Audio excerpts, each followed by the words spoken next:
Sean bienvenidos, queridos estudiantes de Sociología de la Facultad Multidisciplinaria Paracentral del Departamento de Ciencias Económicas. Recién yo compartí con ustedes en mi cuenta de Facebook los detalles de la fecha de realización del examen final que está programado para el día lunes 6 de diciembre. De aquí al lunes 6 de diciembre prácticamente nos quedarían tal vez una o dos clases más. Y yo preferiría darles un poco de más tiempo para que ustedes pudieran realizar también su trabajo de investigación final, para el cual de la misma manera ya compartí con ustedes en mi cuenta de Facebook el temario, el menú de temas de los cuales cada estudiante libre y voluntariamente va a tomar un tema para poderlo exponer, de acuerdo con los requerimientos que yo también les he compartido en mi cuenta de Facebook. Dicho esto, vamos a iniciar la sesión de hoy, siempre considerando la cosmovisión o el marco teórico analítico del modelo eh, neoliberal de capitalismo.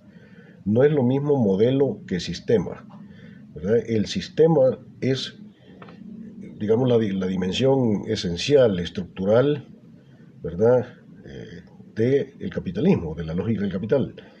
El modelo es solamente una forma o diferentes maneras históricas como el capitalismo, como sistema, se va presentando, ¿sí?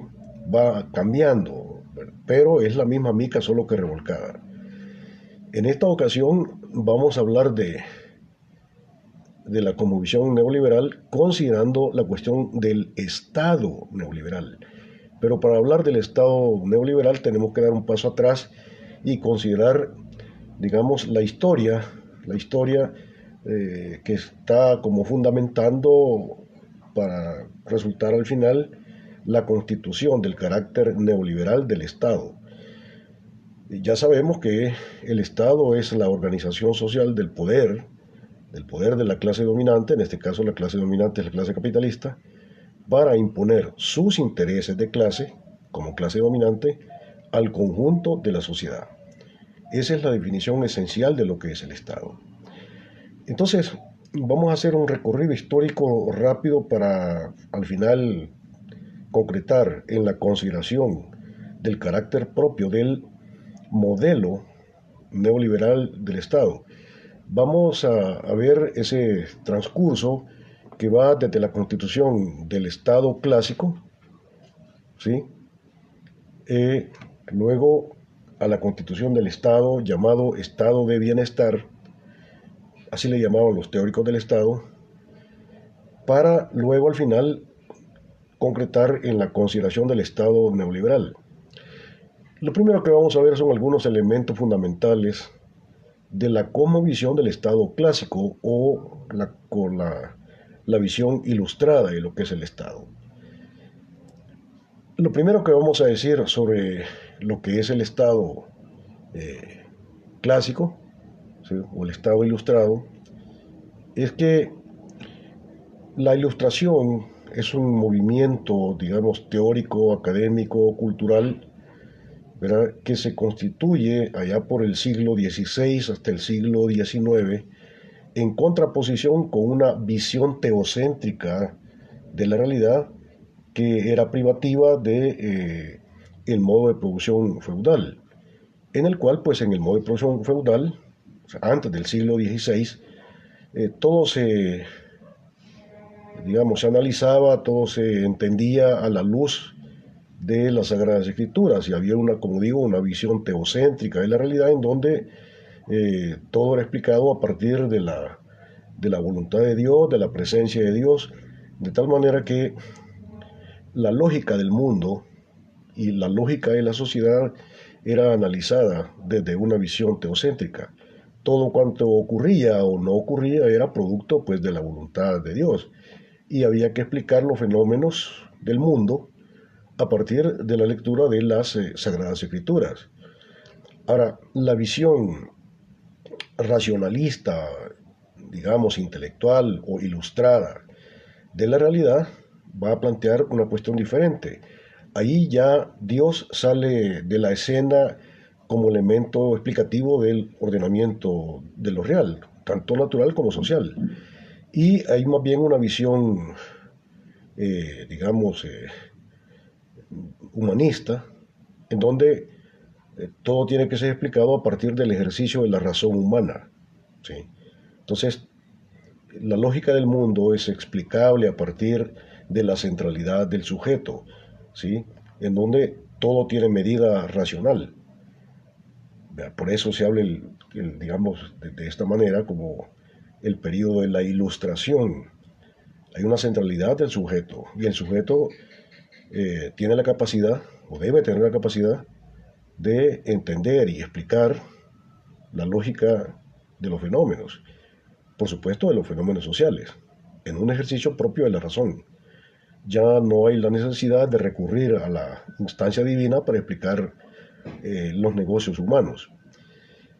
La visión moderna del Estado, ¿sí?, implica una concepción esperanzadora de la sociedad y también del sujeto. La sociedad y el Estado son considerados como un orden de sentido que tiene un telos, tiene un propósito de ser garante pues del logro de la felicidad del hombre. Hay una visión esperanzadora tanto del sujeto como del orden de lo societal y por tanto también una visión positiva de lo que es el Estado y la función del Estado. En segundo lugar, hay que decir que curiosamente la determinación de lo que es el Estado parte en primer lugar de una visión pesimista de lo que el ser humano es. Por ejemplo, para Thomas Hobbes, que es un pensador ilustrado del siglo XVI, siglo XVII, para Thomas Hobbes, el hombre es malo por naturaleza, ¿sí?, por una naturaleza intrínseca que lo sujeta como un destino. Eh, Implica una amenaza a la sociedad porque está movido, es decir, el hombre, en la concepción de Hobbes, Thomas Hobbes, el hombre está movido por la búsqueda de su sobrevivencia como individuo. Los demás son enemigos a vencer. Implica una visión negativa de la alteridad. Los otros me aparecen como enemigos a vencer en la visión de Thomas Hobbes. Y esta forma de ver la realidad conecta con el pensamiento de Herbert Spencer. Hay un enfoque de darwinismo social que implica, entre otras cosas, la idea de que lo más esencial de la vida social es tanto la contradicción intersubjetiva como la absolutización egoísta del yo.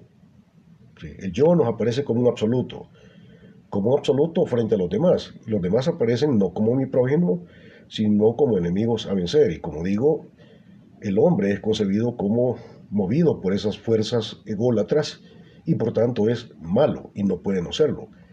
Otro pensador inglés, John Locke, del siglo XVII, siglo XVIII, de la misma manera que Hobbes, proponen la idea de que la naturaleza egoísta del ser humano es elemento justificativo de la existencia del Estado, como una macroestructura, como un macro sujeto que haría posible la societalidad, es decir, la vida social, por una parte, pero que también el Estado se lo ve como un macro sujeto que tendría la función de rescatar al sujeto humano de su situación de solipsismo egoísta. ¿Sí?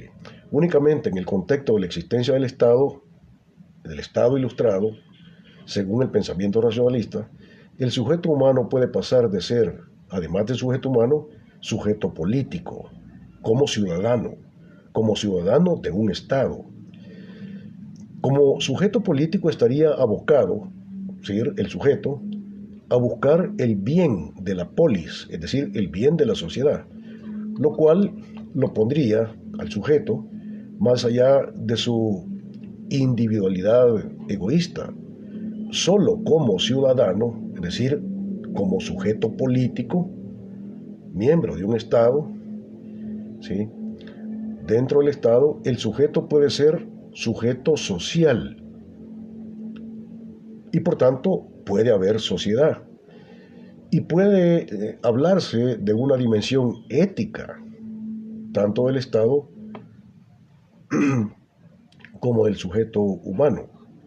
O sea, en la visión ilustrada, el Estado nos aparece como fundamento de la societalidad, es decir, el Estado es aquello que hace, es la macroestructura social que hace posible la vida social y que además de que hace posible la vida social, salva al sujeto de su carácter maligno, de una praxis egoísta, al convertirlo en sujeto político, como ciudadano, y en tanto que sujeto político, ¿sí?, tiene que pensar en el bien común, es decir, el bien de la polis. Y por tanto, diríamos nosotros que en la visión ilustrada de lo que es el Estado, el Estado tiene un impacto salvífico o una función salvífica. Entonces, desde la visión ilustrada, ¿sí?, lo político y la práctica política se justificarían éticamente como acción humana que busca el bien común.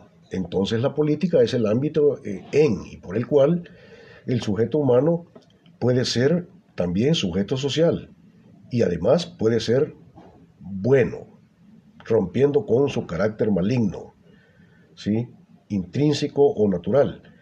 Pero, ojo, esa es la visión ilustrada del Estado, digamos la visión clásica del Estado.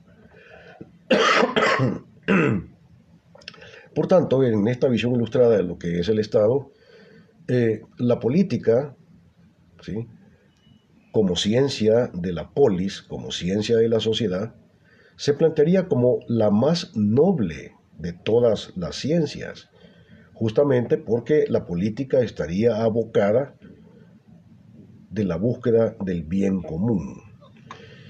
Otro pensador ilustrado, como lo es Nicolás Maquiavelo, siglo XV, siglo XVI, el fundamento de lo político y la política es el logro y el mantenimiento del poder, independientemente del método que se utilice para ello y de los medios que se utilicen para ello, ¿sí?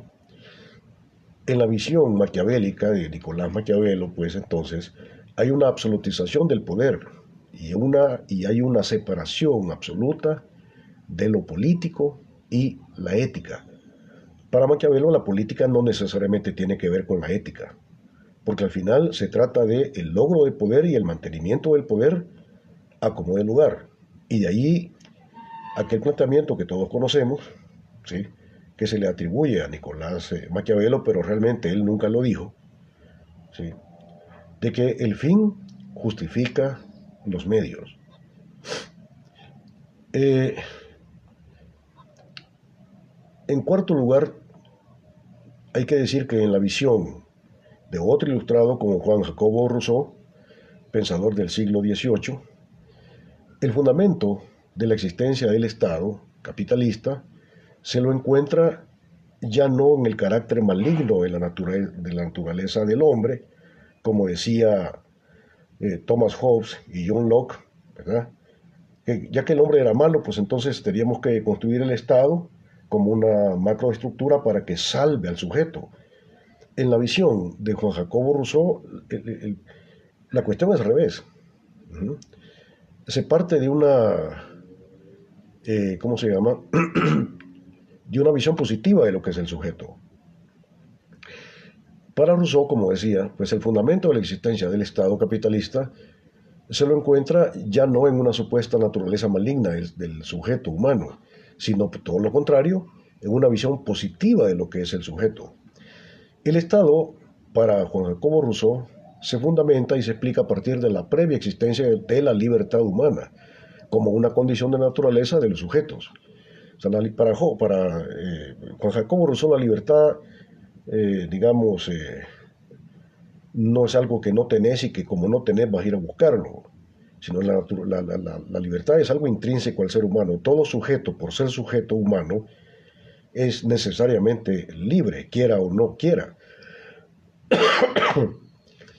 Entonces, es justamente esa libertad la que hace posible que los sujetos puedan ejercitarla, esa libertad, al entrar libre y voluntariamente en una especie de contrato social. Comte hablaba de consensus communis, pues básicamente la idea es la misma. Eh, Contrato social o un acuerdo social para construir una macroestructura, ¿sí?, puesta más allá de la subjetividad individual para garantizar tanto la vida social como la felicidad de los ciudadanos. Ahora bien, siempre se justifica la existencia del Estado desde una visión previa de lo que es la naturaleza humana, ya sea como un ser pervertido o como un ser libre y racional. De la misma forma, hay que precisar que en la visión ilustrada de lo que es el Estado, ¿sí?, frente al poder absoluto del Estado absolutista, ¿sí?, propio del modo de producción feudal, en el cual el poder se centraba en la libertad de un monarca, y justamente le preguntaron a Luis XV qué era el Estado. Entonces Luis XV dijo, el Estado soy yo. Ese es el Estado absolutista. Entonces, frente a esa centralización del poder del Estado, el conde de Montesquieu, pensador ilustrado del siglo XVII, siglo XVIII, el conde de Montesquieu propone la idea de la separación de poderes. O sea, la idea de la separación de poderes dentro del Estado capitalista, legislativo, ejecutivo, judicial, viene del siglo XVII, propuesto por el conde de Montesquieu. Entonces se propone la idea, como decimos, de la separación de poderes, el legislativo, ejecutivo, judicial. Todo esto en la idea de que el poder del Estado no se justifica en la fuerza, sino en la participación social de los ciudadanos, en la idea de que el Estado es el resultado del ejercicio de la libertad de los sujetos que delegan su libertad por la vía electoral. Hay un ejercicio delegativo de la libertad de los sujetos cuando van a votar, según el conde de Montesquieu, según la visión ilustrada del sujeto, ¿sí? Y como ya vamos a ver al final, pues la visión ilustrada de lo que es el Estado es una visión bastante ingenua. ¿Sí? Es como un sueño, es como un bello poema, pero que no es posible de realizar dentro de la lógica del capital. Es característico de la visión clásica del Estado o la visión ilustrada, es lo mismo, la postulación de un marco sujeto garante del logro de la felicidad, como de la libertad de los sujetos individuales, en tanto que son ciudadanos. Por ejemplo, para Hegel el Estado es la encarnación de la razón absoluta. Por tanto, es el sumo de la racionalidad humana. Para Federico Engels, ¿sí?, lo que mueve toda realidad natural o social son las leyes de la dialéctica. Entonces la dialéctica nos aparece como ese macro sujeto que mueve la realidad por detrás de la realidad. Entonces, el poder político es una forma de la presencia de la razón universal. Estamos hablando aquí de la razón ilustrada, ¿sí?, no de la razón psicológica. ¿Sí?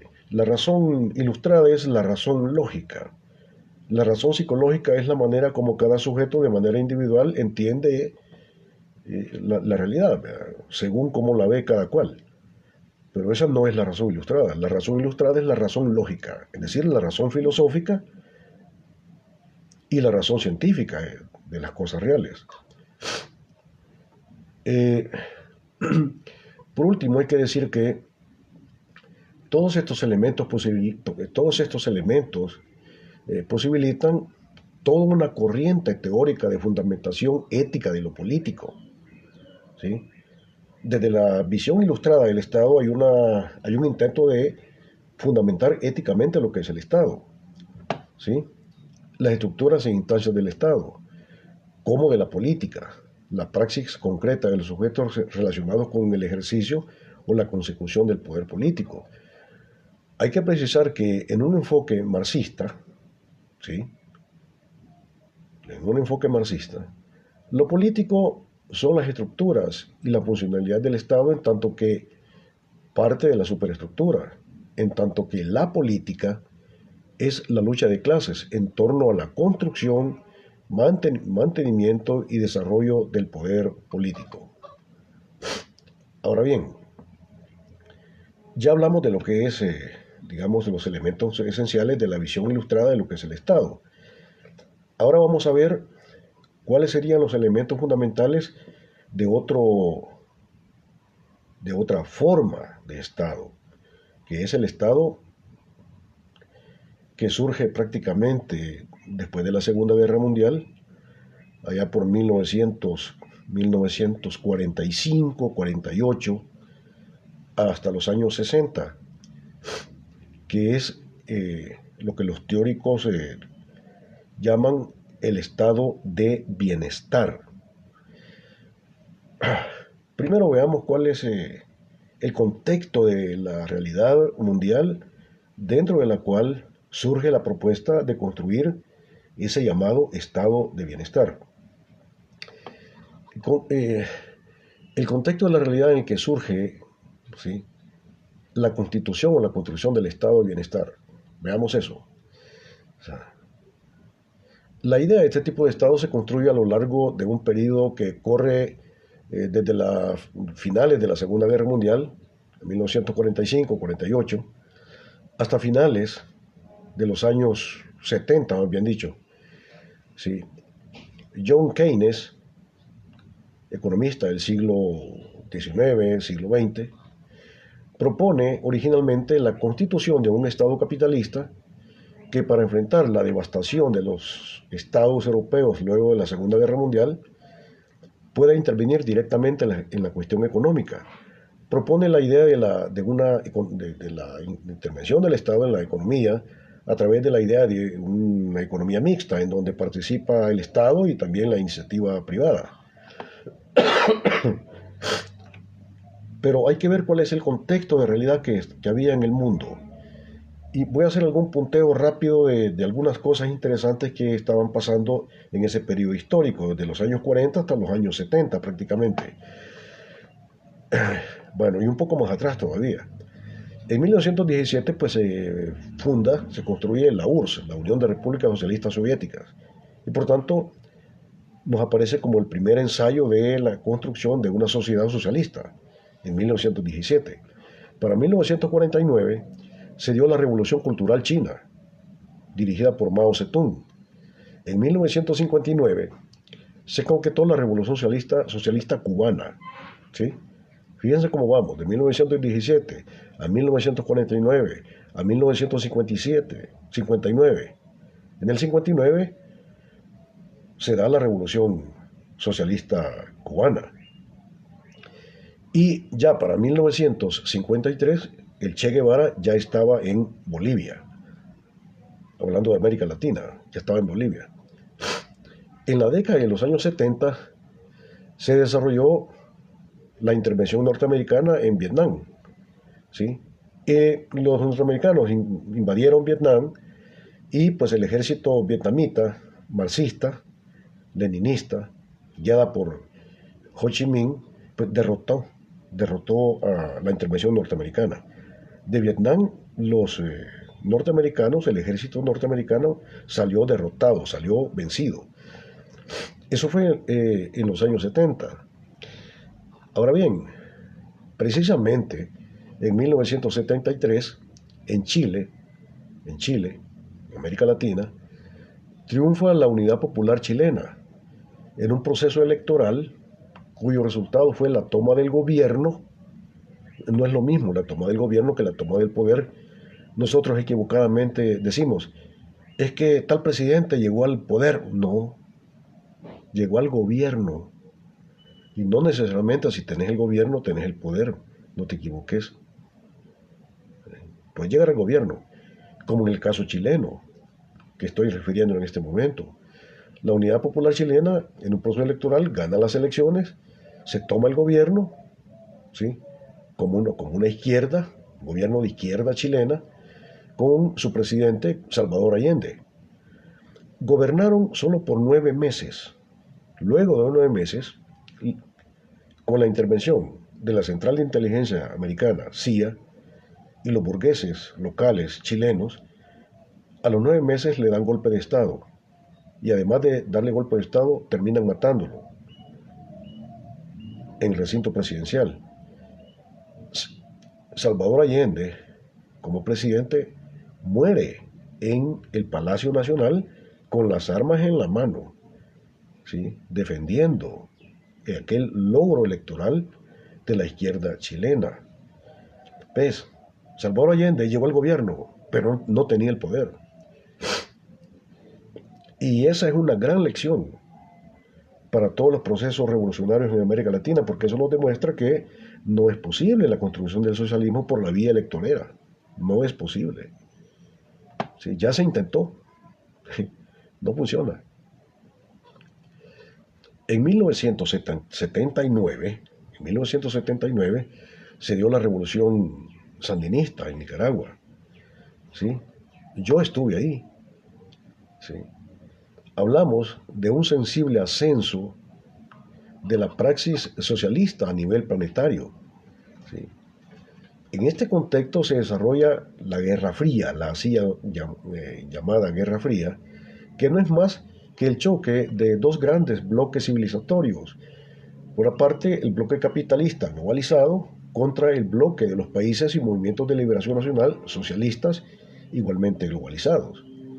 Será aquella disputa entre las dos superpotencias, la Unión Soviética y los norteamericanos. Esa es la Guerra Fría. Era un momento de agudización de las contradicciones clasistas y también a nivel del imperialismo y los países dependientes.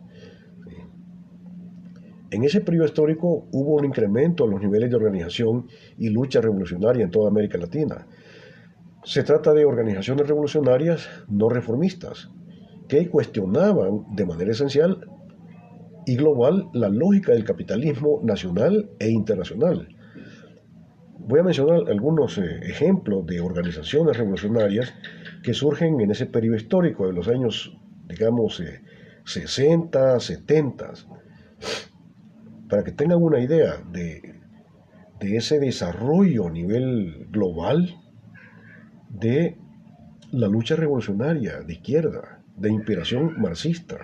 Había un ascenso de la lucha revolucionaria y de la organización social revolucionaria. Había un ascenso, no como hoy, que hoy casi ha desaparecido.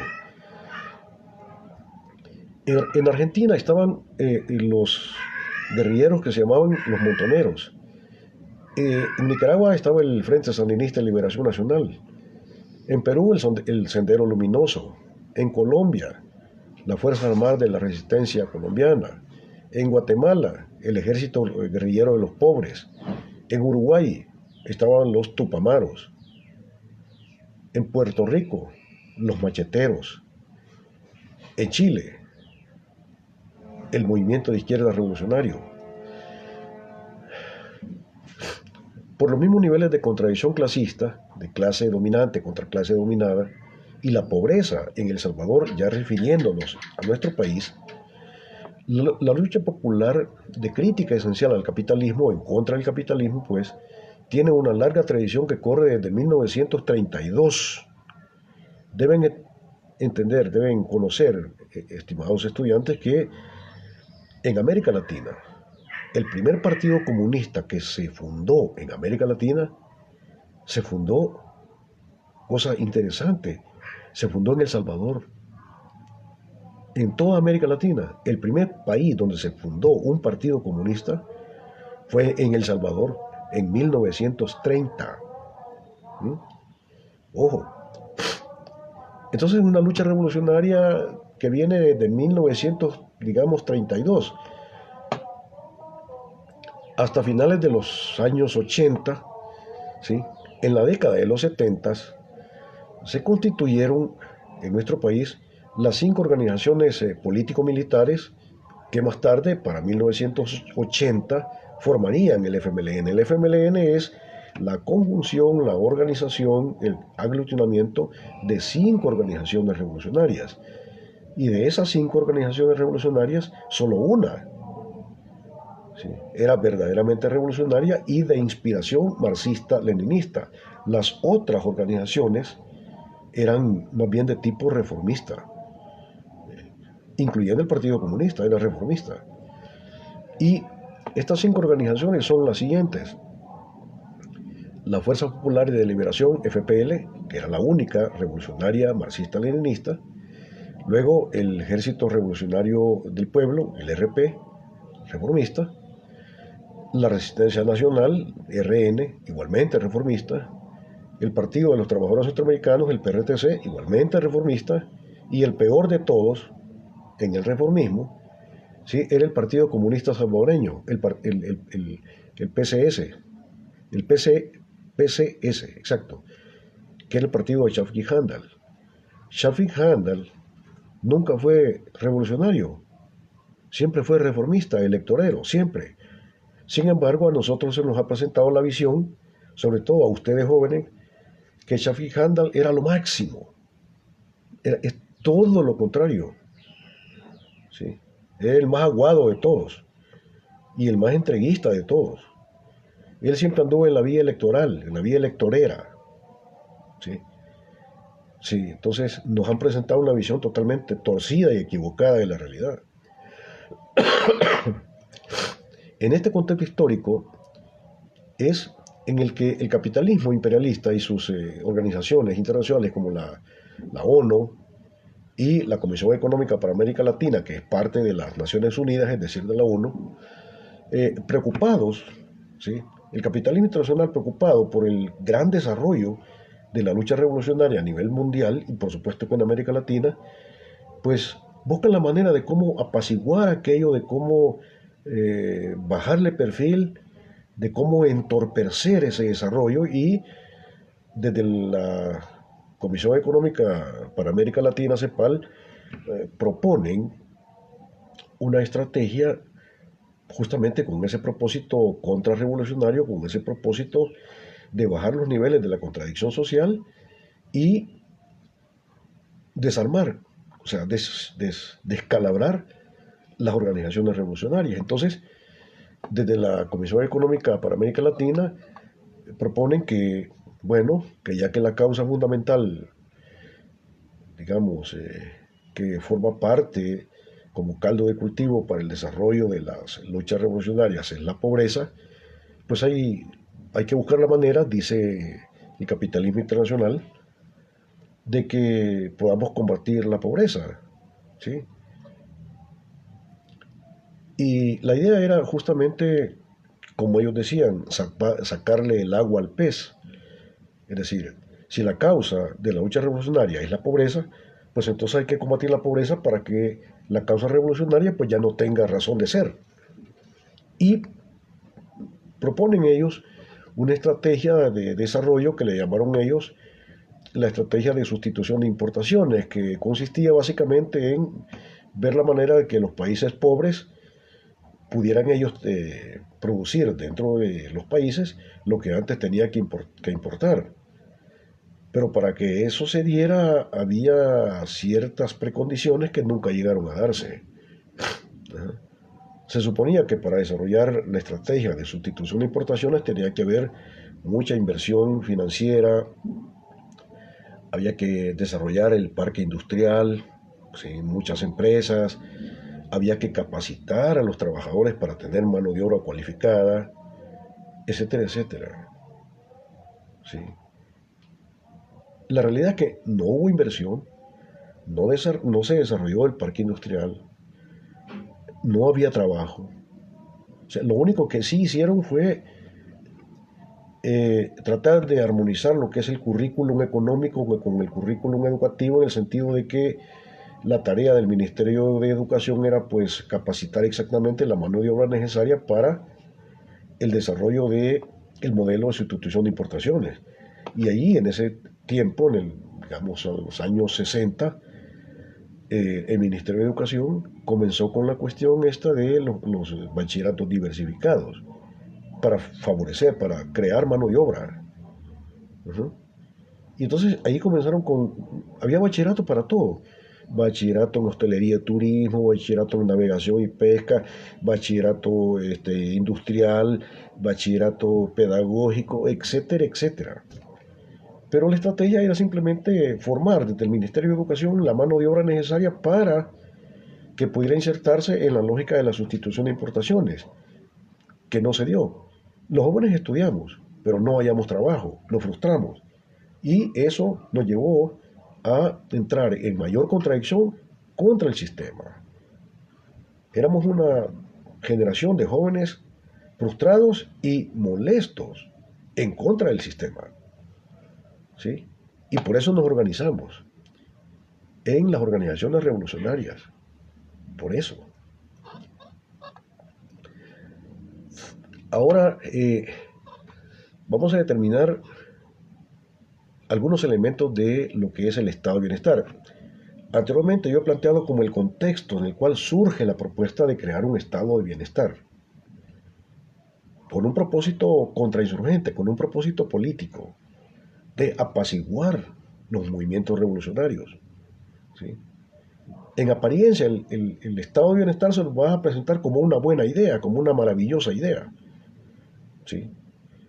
Planteando la idea de que dentro del capitalismo se pueden solventar los problemas sociales desde el Estado y que no hay necesidad de cuestionar al sistema y peor, no hay necesidad de la revolución, sino que basta con una salida de tipo reformista desde el Estado y desde el Estado se pueden hacer los cambios sociales.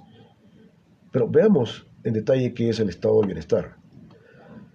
Algunos elementos. Primer elemento, se propone la idea de una forma de Estado capitalista que debe intervenir en la cuestión económica desarrollando un modelo de economía mixta, como ya lo dijimos, que lo planteó Keynes. Segundo, el Estado deberá desarrollar medidas regulatorias proteccionistas de la población, por ejemplo, la fijación y el control de los precios de la canasta básica, desarrollar empresas para generar empleo, disfrazar de mejor manera la corrupción del Estado, apoyar la producción nacional frente a la producción extranjera, tratar de bajar los niveles de pobreza, promover la idea de un Estado como, entre comillas, un padre bueno, bondadoso, ¿verdad? Un papá bueno, un Estado bueno, ¿verdad? ¿Sí? Eh, Algo se parece a la propuesta de Bukele. La clase capitalista tendría que sacrificarse un poco con el propósito de mantener el sistema, ¿sí? Seguir explotando y dominando, pero un poquito más suavecito, un poquito con anestesia, ¿verdad? Con el fin de mantener a la clase trabajadora adormecida en la falsa conciencia de que se pueden superar las contradicciones y los conflictos sociales manteniendo el sistema capitalista en sus leyes fundamentales. Es decir, la idea del estado de bienestar era presentar al monstruo, es decir, al sistema capitalista, pero maquillado y bien vestido, ¿sí? Un poco a lo tipo Bukele. Ese es el secreto del éxito del gobierno actual. Han logrado maquillar bien al monstruo, al sistema, pero poco a poco, se les está saliendo de las manos la cosa. ¿Sí? Ya el monstruo ya está perdiendo su maquillaje, ya se está presentando tal cual es, de feo, de explotador, ¿sí? De violento, de depredador, como un poder que está al servicio de la clase dominante. Otro elemento importante de la concepción del estado de bienestar. Este estado, llamado así estado de bienestar, tendría que desarrollar medidas de protección a las economías nacionales, sobre todo a los productores nacionales, mediante el establecimiento de barreras arancelarias y no arancelarias, para frenar un poco digamos, la introducción de producto extranjero. No es como ahora, que ahora los productores nacionales estamos quebrados porque, hablando de los productores de hortalizas, o sea, los costos de producción con los que trabajan los productores nacionales de hortalizas no pueden competir con toda la avalancha de hortalizas que vienen de Guatemala, de Honduras, de Nicaragua. También ese problema lo tienen los productores de ganado, los productores de lácteos, igual. el productor del lácteo tiene una cuestión bien paradójica, que resulta que la la botella de leche, ¿sí?, es más barata que la botella de agua. ¿No me crees? Anda a verlo al mercado, anda a verlo a las despensas. Mira cuánto vale la botella de agua, cristal, por ejemplo. La botellita, un litro, un litro. Un litro de leche es más barato que un litro de agua. ¿Sí? Este estado de bienestar debe facilitar la inversión de capital interno y externo, con el propósito de dinamizar la economía. Suena bien bonito, ¿verdad? Sí. Dichos estados deben reactivar la demanda social, favoreciendo el desarrollo del mercado interno. Es decir, se pensaba que este estado tendría que intervenir en la economía, generar empresas, por eso dijo es un tipo de economía mixta, ¿sí?, donde la iniciativa privada y la iniciativa pública del Estado pues se dan la mano para generar empleos, ¿sí? Suena bonito el asunto, pero ya veremos. Y con el propósito de elevar lo que es el mercado interno. El mercado interno es la capacidad de compra de una población determinada en un momento determinado. Y la gente tiene capacidad de compra si tiene trabajo, porque si tiene trabajo tiene salario. Si no tiene trabajo, pues no tiene dinero, y si no tiene dinero, no puede comprar. Y si no puede comprar, significa que el mercado interno está deprimido. Está deprimido. Los estados, bajo el modelo de estado de bienestar, deben ser satisfactores de la demanda social. El Estado tiene que presentarse, como les dije, como un papá bueno que satisface las necesidades sociales y tiene que atender las necesidades del pueblo, por ejemplo, en el campo de la salud, en el campo de la vivienda, en el campo de transporte, en el campo de la educación, etcétera, etcétera. El Estado tiene que aparecer como satisfactor de la demanda social. Así tiene que aparecer. Otra cosa es que lo sea. Aquí lo importante es parecer, no tanto ser. ¿Sí? Como los políticos, ¿verdad? Porque según ellos todo lo hacen bien y todo lo hacen en función de las necesidades del pueblo y representan los intereses del pueblo. Pero ese es su discurso, es lo que ellos dicen. Otra cosa es lo que hacen.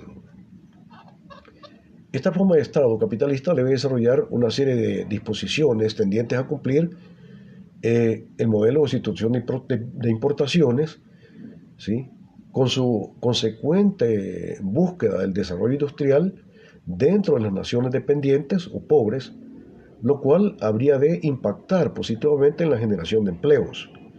Sí, pero eso nunca se dio. Exactamente es lo que nunca ha pasado, ni puede pasar dentro de la lógica del capital. Sí, dichos estados tienen que saber correlacionar las necesidades del desarrollo económico y social de la sociedad con la formación de la fuerza de trabajo. Por eso tiene que haber una correlación entre el currículum económico, ¿sí?, que lo plantea el proyecto de sustitución de importaciones, con el currículum educativo. Eso es lo que ellos planteaban. Ahora, pero ¿por qué cayó el estado de bienestar? ¿Por qué? Pues el estado de bienestar tronó, cayó, no se pudo realizar, porque en realidad fue una propuesta no para que fuera real, sino era una propuesta con un propósito político de bajar los niveles de la contradicción social y, digamos, desmontar, erosionar todo el avance de la lucha popular revolucionaria a nivel mundial. O sea, tenía un propósito político. Entonces, el asunto es así. Necesitaron desarrollar esa propuesta de estado de bienestar mientras había un gran ascenso de la lucha revolucionaria. Pero, por ejemplo, después de la caída del muro de Berlín, con el descalabro de la Unión Soviética, y ya se rompió la bipolaridad mundial, y entonces nos aparece, digamos, en los años 80, el capitalismo norteamericano, los Estados Unidos, como el poder, digamos, mundial, que no tiene ya rival, ¿sí? Entonces, Y además de eso, después de la caída del muro, la caída de la Unión Soviética, todos los movimientos de liberación nacional en América Latina comenzaron también a menguar y comenzaron a buscar una salida de tipo negociada, ¿verdad? Tipo los acuerdos de paz, y ya se cansaron, y ya cada quien buscando su casita, etcétera, etcétera. Entonces, eh, hubo una pérdida de los niveles de organización de la lucha popular, así como lo que pasó en El Salvador con los acuerdos de paz de 1992. Entonces, todo ese desarrollo de la lucha revolucionaria a nivel planetario comenzó a decaer. Entonces, como eso ocurrió, ya no había necesidad de maquillar al monstruo, ya no había necesidad de presentar el capitalismo con un rostro atractivo, como un estado de bienestar. Y entonces ya era el momento para que el monstruo se presentara tal cual es decir, el capitalismo. Y en eso, justamente, en ese movimiento en el cual ya el capitalismo no necesita presentarse como un rostro humano, el Estado capitalista ya no necesita presentarse como un estado de bienestar, ¿sí? Porque ahora sí ya puede presentarse como lo que es verdaderamente. En ese contexto, en ese giro, se constituye lo que es el Estado neoliberal. Vamos a ver algunos elementos básicos y fundamentales de lo que es el Estado neoliberal. La base ideológica del neoliberalismo y del Estado neoliberal se la encuentra en la cosmovisión posmoderna, que es distinta a la visión moderna. Para la cosmovisión neoliberal, ¿sí?, la sociedad no es una totalidad dialéctica regida por leyes. En la visión neoliberal, lo social es el resultado no planificado de los movimientos azarosos del devenir propios de la inmediatez cotidiana, de los sujetos viviendo, sí, movidos por el absoluto de la búsqueda de su sobrevivencia individual en un escenario de sálvese quien pueda y de uno contra todos. Más o menos es la idea que nos planteaba Herbert Spencer. Cada persona está sola frente a los poderes de la naturaleza, de la sociedad y del Estado. Aparece el sujeto como solo frente al poder del Estado.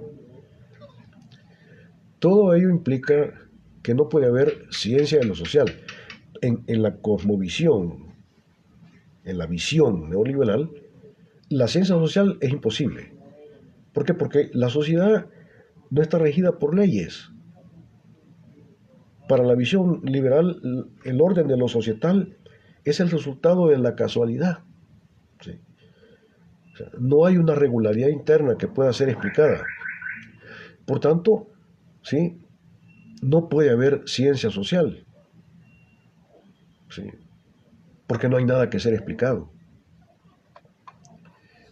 En lo social hay un conflicto a muerte por la sobrevivencia que implica una visión descalificadora y negativa de los otros, cuando los otros son los otros sujetos humanos.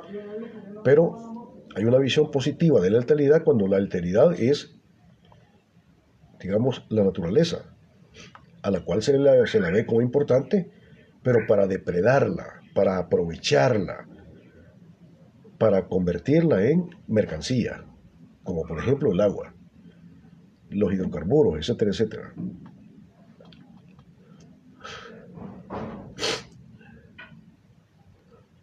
En la visión neoliberal, lo bueno es el logro de mi sobrevivencia. No hay una sociedad que construir. Por tanto, el bien común es solo una ficción, ¿sí? Y perseguir una ficción, es decir, el bien común, es inmoral. De acuerdo con la visión neoliberal, la búsqueda del bien común es inmoral, porque no se puede realizar, porque es mentira, es paja. No hay tal bien común. Cada quien anda buscando salvar su pellejo, punto. Esa es la visión neoliberal. No hay un plan del desarrollo del mundo social. Todo es obra de la casualidad y del azar. Lo único seguro es que todo es inseguro. En la visión neoliberal se vive la tiranía de lo inmediato, de lo circunstancial. Se trata de la tiranía del ya, del ahora. El futuro no existe. Vivamos el presente. ¿Sí? Ahí, el mañana no existe. Hablamos de un sujeto que vive permanentemente amenazado por el destino, que no puede ni conocer ni cambiar. El orden de lo real se le presenta al sujeto como una especie de destino que no puede ni conocer ni cambiar. Y como no puede conocer la sociedad, entonces no es posible la ciencia social. ¿Sí? Para la visión neoliberal, las ciencias sociales no son ciencia. No son ciencia. No existen ciencias sociales. En la visión neoliberal, la sociología es un absurdo. Y lo ve incluso como una amenaza. ¿Sí? Sienten que el conocimiento de lo societal para ellos los amenaza porque los desenmascara. Por eso. En esta visión neoliberal no existe una dimensión axiológica, es decir, de los valores morales, de la vida social. Dichos valores no se pueden contar ni medir, dicen los neoliberales. No se pueden matematizar y por tanto quedan fuera del análisis del científico. Y por tanto, para la visión neoliberal, los valores como el bien, la compasión, la misericordia, ¿sí?, la verdad, forman parte de los pseudo conocimientos, forman parte del campo de lo irracional, de lo absurdo, de lo innecesario. ¿Sí? Hay una relativización de la idea del bien. Para los liberales, el bien es algo relativo a la subjetividad. Lo que es bueno para uno puede ser malo para los otros, y por tanto no existe, entre comillas, el bien, sino el bien para cada quien. Cada quien entiende la realidad de acuerdo a sus intereses personales y punto. ¿Sí? ¿Ves? Esa es la visión neoliberal. La visión de Maquiavelo conecta con este enfoque neoliberal, en el sentido de que propone una separación absoluta entre lo político y la ética. ¿Sí? En la visión neoliberal, lo bueno es el logro y el mantenimiento del poder. No importa cómo, no importa bajo qué método. Por tanto, ahí está la idea de que el fin justifica los medios.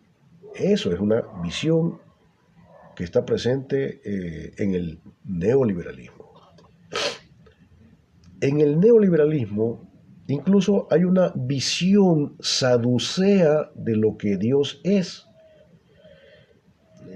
Los saduceos eran una secta religiosa judía de los tiempos de Jesús. Los saduceos son judíos. Es una forma judía de ver lo que Dios es, de entender a Dios. Algunas de las características de esta visión saducea son los siguientes. Para esta visión, este enfoque, que está presente en el pensamiento neoliberal, ¿sí?, Dios ha predestinado todo, todo está predestinado. El rico es rico porque Dios quiere que sea rico y el pobre es pobre porque es maldito de Dios. Punto. ¿Sí? La libertad humana no existe. Todo ocurre porque así ya está escrito desde los inicios. ¿Sí? El millonario lo es por voluntad de Dios y el pobre lo es también porque es maldito de Dios. En consecuencia, el cristiano o creyente no puede ni debe hacer nada, solo tiene que dejar hacer, dejar pasar. ¿Sí? Si no es con vos, no te metas. Está presente la idea de la predestinación y no hay nada que hacer. ¿Sí? Solo tienes que adaptarte. Si eres pobre, es porque Dios quiere que seas pobre. Y los ricos son ricos, pues justamente porque tienen el favor divino. Esa es la visión saducea de lo que Dios es. En la visión neoliberal hay una refuncionalización del Estado, es decir, una manera distinta de entender el Estado. El Estado ya no debe ni preocuparse, como decía la concepción del Estado de bienestar, no debe preocuparse por, digamos, intervenir en la economía, no debe preocuparse por satisfacer las necesidades sociales, no debe reactivar la demanda social, no debe generar empleo. El Estado no debe intervenir en la economía. ¿Sí? Entonces, porque para eso, dicen los neoliberales, está el mercado. ¿Sí? Y la función del Estado es únicamente velar que se cumplan las leyes de la oferta y la demanda. Punto. Y como el Estado ya no debe intervenir en la economía, entonces lo que hay que hacer es, digamos, privatizar todos los activos del Estado, así como ocurrió aquí en el país. Desde los años 90 se privatizó, todo está privatizado. ¿Sí? En esa visión neoliberal de que el Estado es corrupto, ineficiente, y por tanto hay que dejar que la empresa privada, que es más eficiente, dicen ellos, los neoliberales, haga todo lo demás. Veamos algunos elementos ya así en propio y directo de lo que es el Estado neoliberal. Sí. Vamos ya a la visión neoliberal de lo que es el Estado, es directo. El Estado no tiene como fundamento la previa libertad del sujeto, más bien tiene su fundamento en la capacidad fáctica para el logro y el mantenimiento del poder a como dé lugar, como dominación del capital sobre la fuerza de trabajo y la clase trabajadora en general. ¿Sí? Punto. El Estado está ahí para salvaguardar y velar por los intereses de la clase dominante. Punto. Aunque claro, eso no lo dicen. En el Estado neoliberal, el fundamento de la legitimidad no viene de la mayor capacidad para expresar la soberanía del pueblo. ¿Sí? El fundamento de la legitimidad está en el cumplimiento de los requisitos formales de la democracia delegativa. ¿Sí? En pocas palabras, para los neoliberales, ¿sí?, el Estado capitalista es legítimo simplemente porque es legal. Así de simple. Todo lo que es legal es legítimo. ¿Sí? ¿Sí? Para los neoliberales hay una concordancia entre legitimidad y legalidad, pero ignoran ellos, ocultan ellos, que hay cuestiones que son perfectamente legales, pero son inmorales y además son antipopulares, pero son legales. Por ejemplo, nos impusieron el Bitcoin. Es legal, pero es antipopular e inmoral. ¿Sí? ¿Ves? En la visión neoliberal, ¿sí?, aquello que es legal es legítimo, pero no es lo mismo legalidad que legitimidad. ¿Sí? La legalidad es aquello que establece la forzosidad del poder del Estado a través de las leyes, te guste o no te guste. La legitimidad se fundamenta en la libre aceptación voluntaria del orden establecido. O sea, si el orden establecido está fundamentado en la aceptación libre y voluntaria de los sujetos, entonces ese Estado es legítimo, o ese orden social es legítimo en ese sentido, tiene mucha legitimidad, porque hay una aceptación voluntaria y libre de los sujetos. Puede que esa aceptación libre y voluntaria se fundamente en la alienación, sí, pero hay aceptación. Como los costarricenses, vea, que ellos creen que su Estado costarricense pues es el mejor del mundo y ellos, bueno, se consideran en un nivel cultural arriba de los demás países de Centroamérica. Entonces, hay una El Estado costarricense tiene un amplio, digamos, fondo de legitimidad a nivel de lo que es la aceptación libre y voluntaria de los sujetos. Sí, pero de los sujetos alienados, ¿sí? Atontados y adormecidos por los aparatos ideológicos del Estado. Esa idea se las han metido en la cabeza, ¿sí? El Estado neoliberal debe desentenderse de la suerte de las personas. Para ello, dicen los neoliberales, para velar por el destino de las personas y la felicidad de las personas, para ello está el mercado, como garante de la felicidad de todos los sujetos. De ahí que dicho Estado no debe intervenir en lo económico, ni para responder a la demanda social, ni para proteger la producción nacional, ni para incrementar el mercado interno, ni para favorecer el empleo. Para todo ello está la empresa privada, dicen los neoliberales. ¿Sí? Entonces, para los neoliberales, el fundamento de la felicidad está en el mercado. ¿Sí? Y sálvese quien puede. Que viva que gane el que es el listo, el astuto, ¿verdad? Y que mueran los pobres. Es la justificación de la muerte del débil. ¿Sí? El mercado, en la visión neoliberal, nos aparece ¿sí? como una especie de mano invisible que ordena la realidad garantizando la sobrevivencia de los aptos y la depuración de la especie humana con la muerte del débil. Los aptos son los que tienen poder en todo sentido, ¿sí? Poder económico, poder político, poder militar, poder ideológico, poder estético, poder emocional, distintas formas de poder.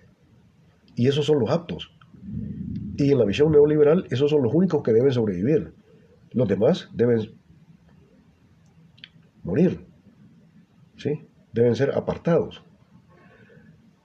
Eh, hay, hay, por tanto, una sobrevaloración de la belleza física sobre lo intelectual. Es más importante el envase que el contenido. La apariencia es más importante que la esencia. El dinero es más importante que los valores. La bondad que la misericordia, etcétera, etcétera. ¿Sí? Y eso nos ha calado, nos tienen bien jodidos. Uh-huh. Porque a veces el muchacho se enamora de la muchacha por la belleza física. Por el 90-60 revienta. Pero jamás se pone a considerar los valores morales, ético-morales, espirituales de la persona. Sino que solamente ve el cuchumbo, nada más. Y después viene el fracaso. Uh-huh.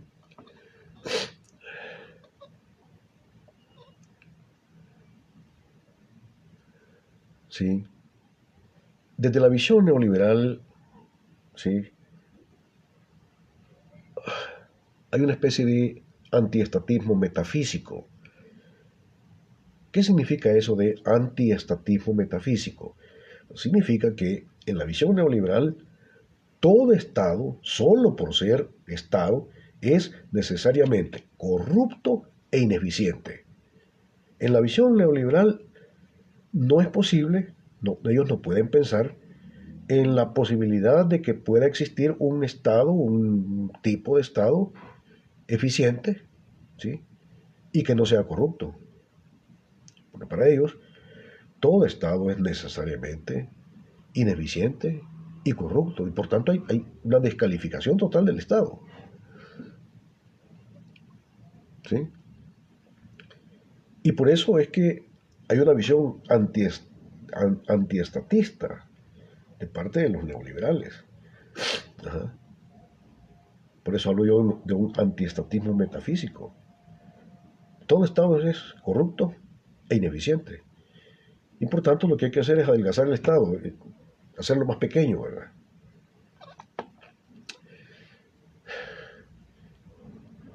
En la visión neoliberal,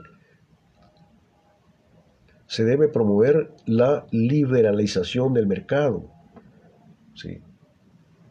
Promoviendo tratados de libre comercio, sin proteger la producción y el mercado nacional.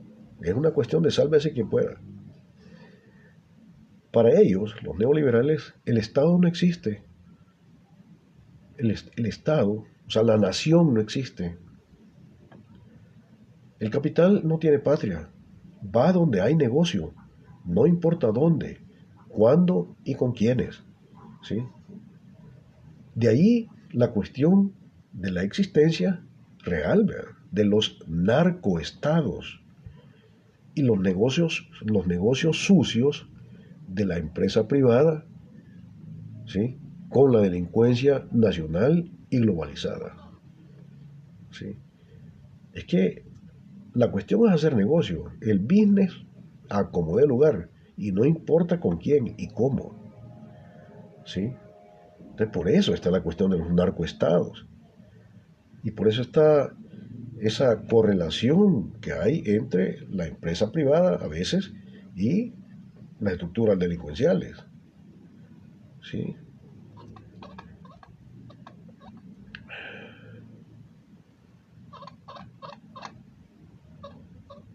Bueno, hasta ahí dejaría yo la cuestión del Estado neoliberal. Nos veríamos en la próxima sesión el día lunes, donde estaríamos un poco considerando la cuestión del enfoque neoconservador. Pasen feliz día, muchachos.